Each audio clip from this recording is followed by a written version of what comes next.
Good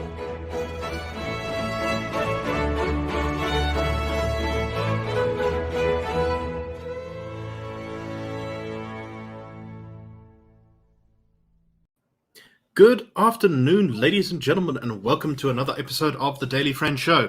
I'm your host, Nicholas Lorimer, and today I'm joined by Mr. Chris Hattingh. Chris, how are you doing?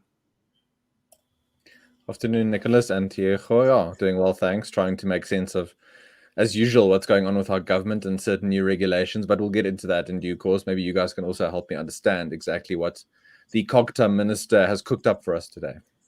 Yes, we'll get into that in but a second. And today we are joined for the first time on the show by Mr. Tiego Thotse, who is, I believe, he's a long-time fan of the show, and he's now joined us. Tiego, you, like me, are a refugee from politics. It's very good to have you on the show, and welcome today. It's great to be here. Thank you very much, Nick. Hi there, Chris. Hi to everyone watching today. Awesome. And a shout out also to Bontle. I hope she sees this episode as well, because she's the OG fan of the show. Anyway, yeah. So let's get stuck into it. Today, we're going to be talking about the state of disaster and its apparent end, or is it? Well, we'll talk about that now. So after the IRR's campaign against the state of disaster, the suggestion by the health ministry that the state of disaster was no longer needed, and all sorts of experts and health people and civil society groups coming out and saying, the DA also saying that the state of disaster needed to end.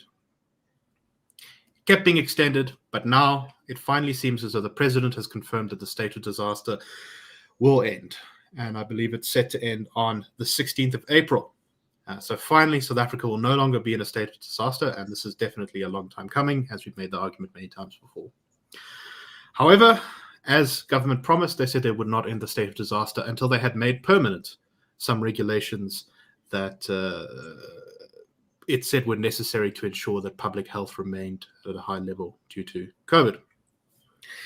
So there are a number of new regulations that have been tabled, which will sort of be permanently entered into the situation for at least the next month, possibly going forward. Chris, you've had a little read of the regulations. Can you tell us a little bit about what's in them, what the updates are, what we should think about this? So to make clear, these new regulations, which were partly announced yesterday evening by the COGTA minister, Nkosazana Dlamini-Zuma, these are to be implemented in terms of Section 27 of the Disaster Management Act, which provides for post-disaster management and rehabilitation. And the minister indicated that the new regulations would be published in the Government Gazette, with the public given 48 hours to comment. I mean, that's another issue in and of itself, public only being given 48 hours to comment. The government had previously said that it would lift the state of disaster only once regulations to key acts were in place, including regulations in the National Health Act, which were released 2 weeks ago for public comment. It also needs to introduce regulations to the Social Assistance Act to continue the social relief of distress grant. So there's a bit of confusion around which act is being amended and which regulations fall under which, etc., etc. But now we're talking about the Disaster Management Act specifically. In terms of some of the content, to highlight the regulations which could be brought into effect for up to 30 days will include mask mandates for indoor public spaces, limits on the size of gatherings, and in addition, there will be vaccination and screening requirements for visitors to South Africa. Visitors to the country will have to show proof of COVID-19 vaccination or a negative PCR test not older than 72 hours. So talk about boosting the country's tourism. Well, we still want people to pay for PCR tests, unfortunately. The minister also indicated that the government will analyze the input from public comment, and then the president will make an announcement on the way forward, possibly as soon as April 4. So I think another signal from government that it's confused about what it wants to achieve and attain. It does indicate maybe a bit of tension in cabinet if this was now such a quick move to move away from the state of disaster, which originally we were told was going to end, as you said, on the 15th of April, Nicholas. So a bit of conflicting messaging and that sort of thing. Again, that doesn't serve much for confidence in the government handling a pandemic, never mind handling economic affairs and policy of that nature. So the RR will engage on the new draft regulations and analyze them and put out our analysis. I will also like to mention that this afternoon, possibly as soon as the show is over or even while we're still in the air, we will be launching a new campaign to end the mask mandate. So please keep an eye out for that on the RR website. We believe that it is vital to end the mask mandate. If you feel, as a private citizen, uncomfortable walking around without your mask, maybe you're immunocompromised and you feel the mask will still be effective to you, we very much believe that you should be free to wear your mask if you choose to do so, but it should no longer be state mandated that you should need to wear a mask. At the very least now, outdoor public mask mandates have been dropped, but also for indoor, we believe those should be dropped as well. I do believe, as a last point, with the proposed regulations that limit on indoor gatherings, I mean, that is still very much going to affect sports stadiums, which have been badly hit. Sports unions and bodies have been badly hit by lockdown. So, if anything, those at the least should be opened up completely so that we can get full stadiums at some point again. Although maybe not for Lions and Bulls games, but maybe for the Soweto Derby. At least that's a bit more entertaining than some of the rugby. Oh, shots fired. I'm not sure if that's going to go down well in the comment section. More towards the Lions fans and the Bulls fans. I mean, it's difficult when you don't really have competition. So just to clarify there, some of the regulations that have stayed in place, social distancing of 1 meter. I don't know how reducing it from 1.5 to 1 meter, it's like everyone got to have a ruler with them to determine that length at all times. But anyway, as you said, mask mandates outside have been dropped. Funerals have a maximum of 200 people in attendance, and night vigils are also banned still. And as you said, stadiums are going to be left at 50% capacity, and you're only allowed to get in if you've either shown that you're vaccinated or you have a negative PCR test, PRC test, PCR test. Tiego, firstly, your thoughts generally on how this is all played out, and also your thoughts on how this is going to continue to affect us. Thankfully, it seems like most of the regulations are gone, but there's still people in tourism, in sports, and that kind of thing who are going to suffer from these regulations. What are your thoughts on this? Well, Chris mentioned that what has happened and all things that the government has said around all of this over the past couple of weeks or few weeks indicates that we have a confused government. I would, in fact, take it further than that and say that we actually don't have just a confused government. Everything points just really indicates how useless politicians we have in our government are. Not only are they confused, they are useless, they are incompetent, they don't understand what they are doing. A lot of decisions that they have taken around this matter were not informed by real evidence. But of course, this is the nature of the kind of quality of politicians that we do have in government. What purpose do lockdown regulations serve, really? I think that is a fundamental question that we should be asking ourselves, and particularly government officials should be asking themselves this question. And the reality is that most of these regulations, if not all of them, serve absolutely no purpose. Come down to rural Limpopo right now. Stay rest assured, at a funeral, you could find up to 3,000 people. People are not even following these laws anymore because the laws are simply not logical. They are not effective anymore. Do away with them. It makes no logical sense to exactly. I just want to reinforce that point. We some of us had a in-person work meeting for the first time, and it was at a public venue, and there was this sort of awkwardness of kind of half having your mask on but not really having it on, and people often just kind of hanging it below their nose and things, just paying lip service to the regulations but no actual compliance. Yeah So really, I think it's due time. We should not just do away with the Disaster Management Act, but do away with lockdown regulations altogether. They are not effective anymore. Keeping them simply is not sensible. No, exactly right. So, Chris, any final thoughts? When the campaign is launched, where can people go check it out? What more info can you give us on that? Yeah, that'll be available at www.rr.org.za. Please go and sign up and give your support to that campaign. It's vital to support the work that we do in various forms and across all forms of legacy media and new media, so that we can get the arguments and the word out there to end these irrational regulations. I'll just, as a final point, like to add,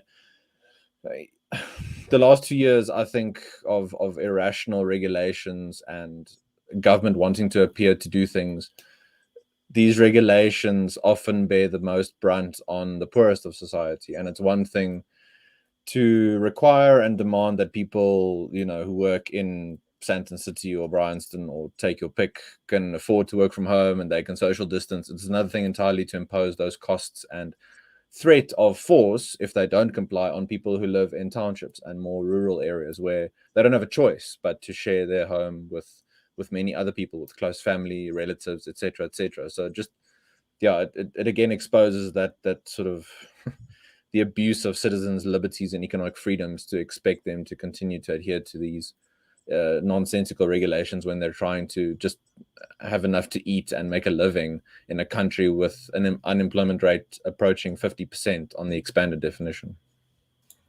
And just to clarify, we certainly wouldn't be alone in the world stage if we dropped all of these regulations.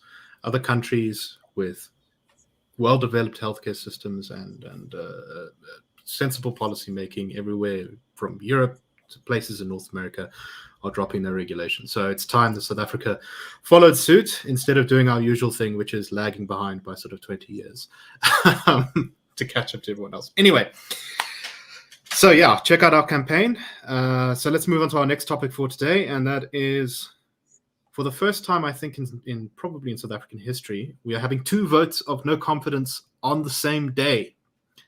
They've been brought by 2 different opposition parties, and they're going to be held in Parliament. The first one is a vote of no confidence in President Ramaphosa. This was called for by the African Transformation Movement, better known as the ATM, which is, I think, Jimmy Manyu's party.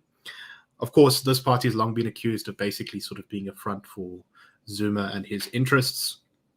Who knows if that's true? I suspect if Jimmy Manyu is involved in it, then it probably is. The ATM have actually been a pretty feisty and cunning opposition.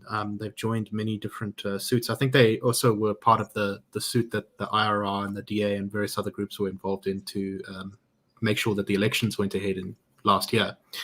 So an interesting party, but they called for this vote of no confidence in Cyril Ramaphosa.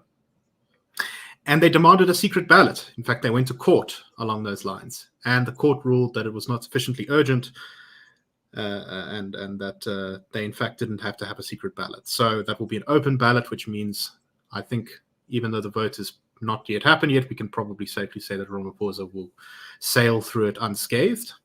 But the second vote of no confidence that's being held today is a vote of no confidence in Cyril Ramaphosa's cabinet. So this basically is a vote of no confidence where, if it passes, the whole cabinet has to resign and the president has to appoint a new cabinet. This was called for by the DA. They also asked for a secret ballot that was denied, and so instead they're going to be doing a roll call vote in Parliament. It's also worth noting that the ATM, after failing to get their secret ballot ordered by the court or agreed to by the Speaker of Parliament, has decided to boycott their own motion. So that's probably a pretty good sign that it's not really going to go anywhere. So Tiego, I'll start with you. Is there any merit to these votes of no confidence? What do you think of the politics of this? Was this a good strategy by the ATM and the DA? What do you make of this move? I mean, clearly the DA here seems to be trying to separate Ramaphosa from his cabinet. So it's going after his cabinet rather than him because he's still quite popular. I don't know. What do you think of this? Yeah, I think that's exactly how you've put it. That's how I thought of it at the first time, that the DA, in going after the cabinet and not Ramaphosa himself, is really saying to the nation that Ramaphosa is clean. The only problem is his cabinet. But I did a bit further research and found that actually the ATM has, over the past 2 years or so, been trying to officially launch the motion of no confidence against Ramaphosa. So I'd imagine that the reason why the DA did not go after Ramaphosa is because the ATM is already going after him, and you cannot launch 2 motions of no confidence against one person all at once. But if it is the case that the DA is only going after the cabinet and they had no intentions of going after the president, I think it would badly reflect on the party, because Ramaphosa is like an operation manager of a company, right? He's the president of the company. He's like the operations manager of a company. As an operations manager of a company, you do the hiring, the appointments, and everything. These people that the DA wants to get rid of were obviously appointed by Ramaphosa. And surely if he, as an operations manager of this company that we are in, hired such incompetent people, he should himself be incompetent and be taken out. But I do think there are merits, for wanting to take these people out. It's really a bunch of incompetent people who are serving as ministers in South Africa. I, however, don't think today's vote will go well for the DA or the ATM, given that it's going to be an open vote and not a secret vote, and we know how the ANC operates. It's really a mafia organization, and if as a member of the party you vote against it in parliament in the open, they see you, stay rest assured you'll be kicked out. So we know for sure that things are going to go well for the ANC, and I'd imagine that's why the ATM won't be participating, because people like Jimmy Manyi, who are in the ATM, understand politics of the ANC very well. They come from the ANC. They know very well that these matters are caucused well in advance, and if you vote outside what has been decided, you'll be in trouble. And I don't think it's going to be an effective session, but I guess, and I'm sure the DA is well aware of this as well, that it's not going to be effective. They are simply playing politics. What do you make of this move? Do you think there's strategic logic behind it? It's also quite a curious thing to have in our rules of no confidence, the idea that you can fire everyone except the president in a specific motion. It's I kind of try to imagine a situation where Parliament would fire the cabinet but not the president. It's sort of a strange one. Anyway, what are your thoughts on this? Well, maybe it's one of the intricacies of our system, and for those who love this sort of analysis of political parliamentary systems, is one of those quirks that they might like sinking their teeth into. And just in terms of strategy, I mean, it's another opportunity for people to talk about the DA and what they're busy with. So it's simply getting their name out there more. I mean, even here now on the show, we're talking about it to all our subscribers. So it's another way of just getting them into people's sort of minds and that kind of thing, even if it isn't effective. So just from that point of view, it might be good, sort of just giving momentum to what the DA is undertaking. I think the point around the President Ramaphosa by Tiego as the sort of CEO of the company, I think is vitally important, just because, I mean, let's say the motion passes, the motion of no confidence in the cabinet, and the whole cabinet gets let go with very nice golden handshakes and that kind of thing. That doesn't mean that somehow the president is going to change his own ideology or thinking behind his appointments. He might just get in even worse people. I will say that I just hope, as a final note, someone please distract Minister Mbalula, and then he might just vote in favor of the motion of no confidence in all his confusion. So please make sure that you do that.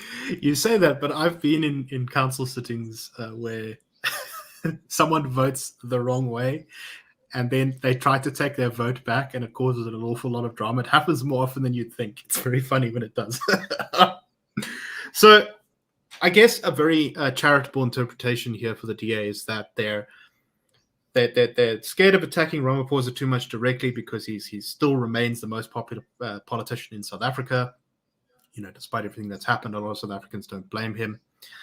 And so what they're trying to do now is force him to defend his cabinet, who I think we can all agree have done an incredibly poor job over the last couple of years.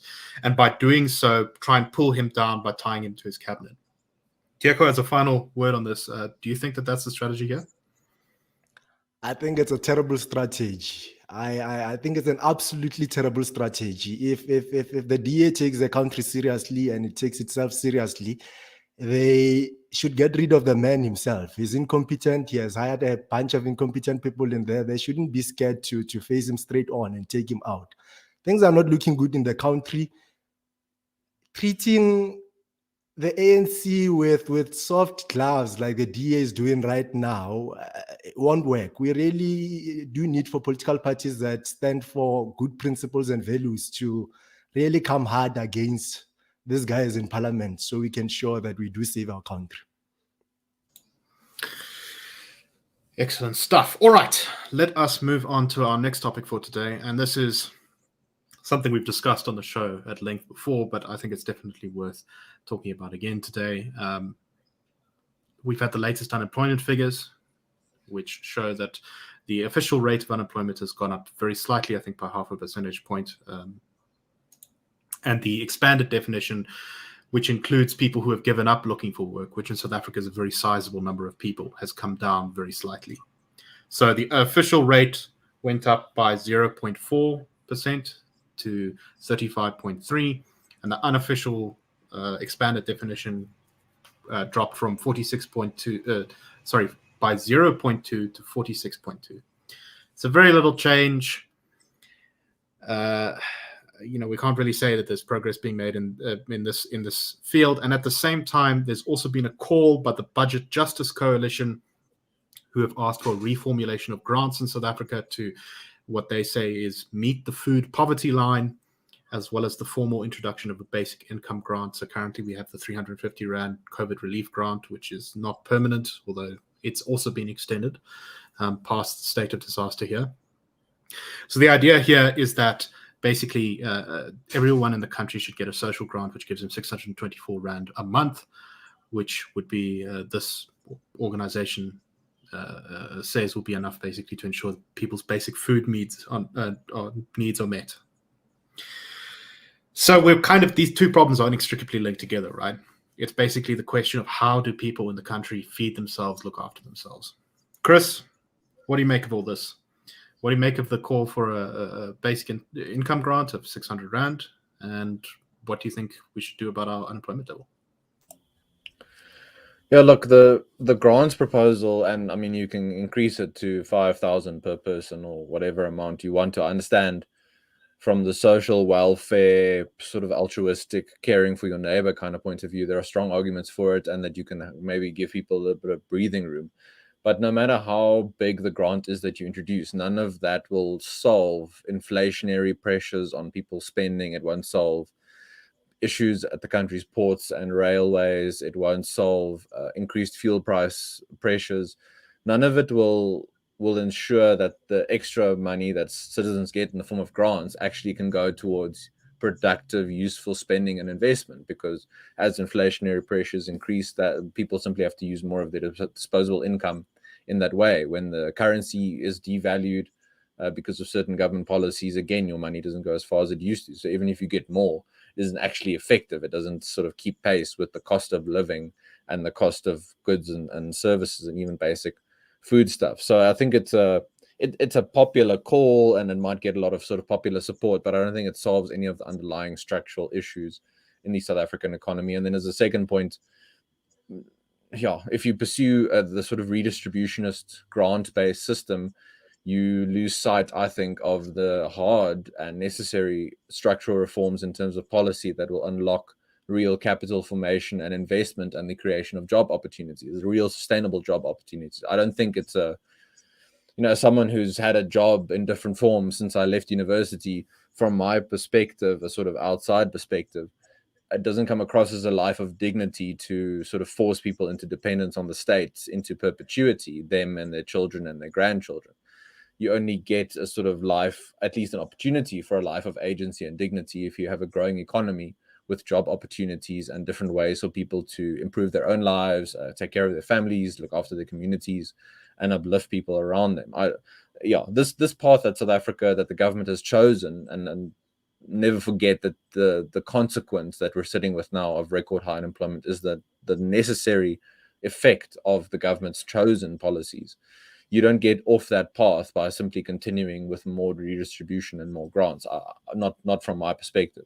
Just as a final point, the RR's head of research, Dr. Anthea Jeffrey, head of policy research, she has highlighted before the, quote, 10-year lockdown, end quote, of the economy, which is a reference to government policies that frustrate with work seekers, either directly or indirectly, and put the country in a position where it could not handle COVID-19, and also where the problems were exacerbated by maladministration. So we were already in a weak position before COVID because of the government's chosen policies. And until such a time as that radical reform and change happens, which I don't think will, regardless of who's in charge of the ANC and regardless of whether the ANC, gets 51% or 55%, that won't change unless we get a different party and different ideas into power.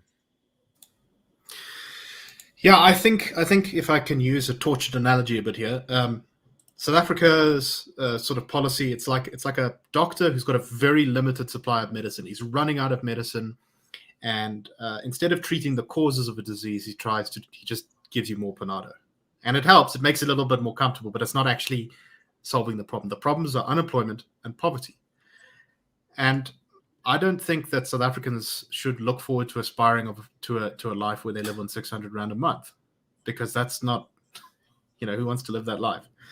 Tiego, what do you make of this? It really seems like grants are a short road to nowhere. I know a lot of people need them to survive, but it doesn't seem like it's sustainable.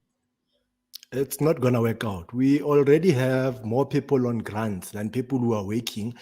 And people who are working are the ones funding the grants. Where's more of that money going to come from? It makes no sense at all. What needs to happen, as Chris has already said, is that the government really needs to create an environment, a conducive environment for businesses to excel, so jobs can be created, people can get employed, and have the dignity to earn their own salary and spend that money. Now, personally, as Tiego Thotse, as a citizen of this country, I'm very tired of the high taxes in this country. Now, this suggestion means that we are probably going to have even higher taxes, and it's already a problem that we have such high taxes. Honestly, it's really an insane idea. We have a serious crisis, over 12 million unemployed people by the official definition, over 17 million unemployed people by the official definition. Let's find practical, sustainable solutions to those. That's my take on the whole matter. But I think other things as well should be considered. Things like NSFAS that funds university students, such programs. We should start funding skilled-based qualifications. These things of taking people to funding qualifications like sociology, drama, and whatnot.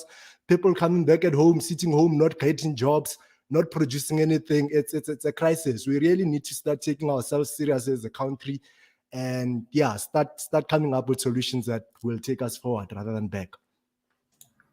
Exactly right.